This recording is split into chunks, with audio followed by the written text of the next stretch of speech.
ক্ষমতাচ্যুত স্বৈরাচারী ফ্যাসিস্ট সরকারের কারণে পুলিশ আইন প্রয়োগ করতে গিয়ে মানুষের আক্রমণের শিকার হচ্ছে বলে মন্তব্য করেছেন পুলিশের মহাপরিদর্শক বাহারুল আলম।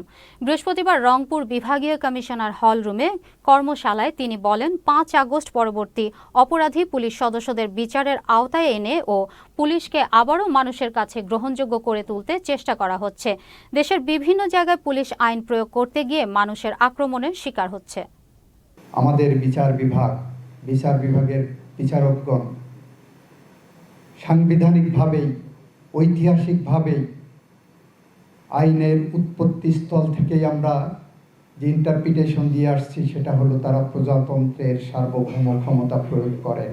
আইন প্রয়োগ করতে গিয়ে আমরা বিভিন্ন জায়গায় বাধার সম্মুখীন হচ্ছে, অনেক সময় আক্রমণ করা হচ্ছে।